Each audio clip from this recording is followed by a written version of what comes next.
Vatican breaks? Silence. Why Pope Francis is outraged by Gaza church attack.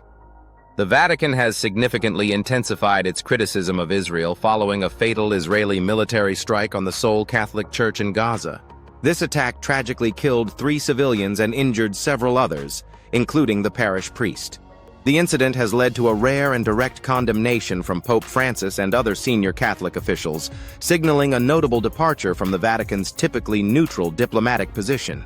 According to AFP, the strike on the Holy Family Church in central Gaza City prompted condemnation by politicians and by religious leaders of various denominations.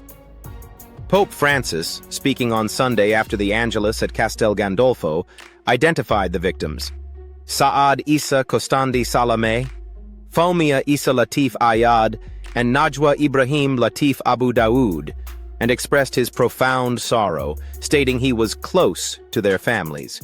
He called for an immediate halt to the barbarity in Gaza.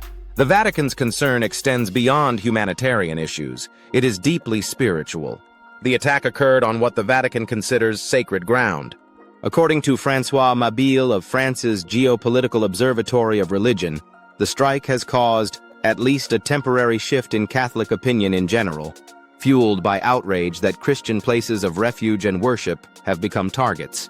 For Pope Francis, this incident highlighted a broader crisis of conscience.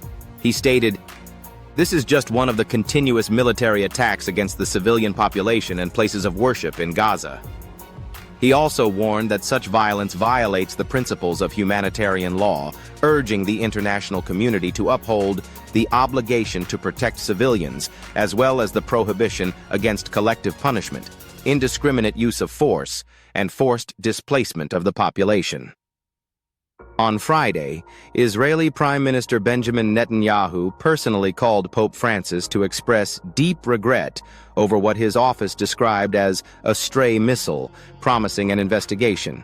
However, Vatican officials expressed skepticism regarding this explanation.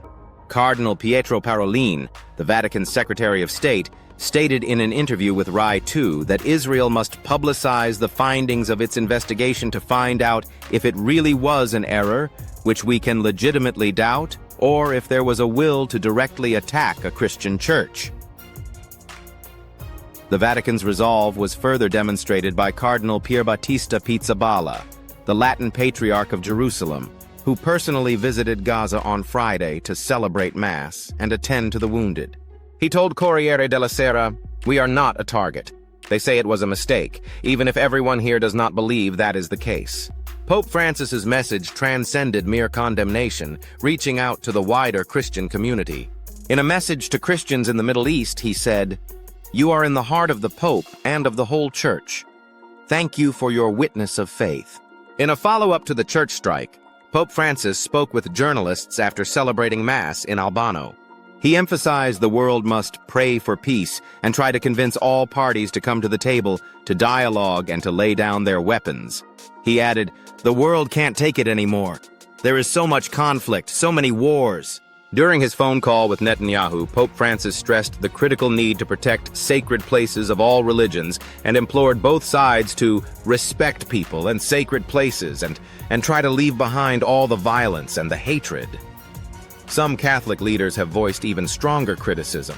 Cardinal Augusto Paolo Lo Giudice, a Vatican tribunal judge, reportedly called Netanyahu a tyrant pursuing a dark and bloodthirsty plan for power, accusing the Israeli government of engaging in evil without logic in Gaza, according to La Stampa. The Vatican, which officially recognized the state of Palestine in 2015 and continues to advocate for a two-state solution, is now employing precise language rooted in international law.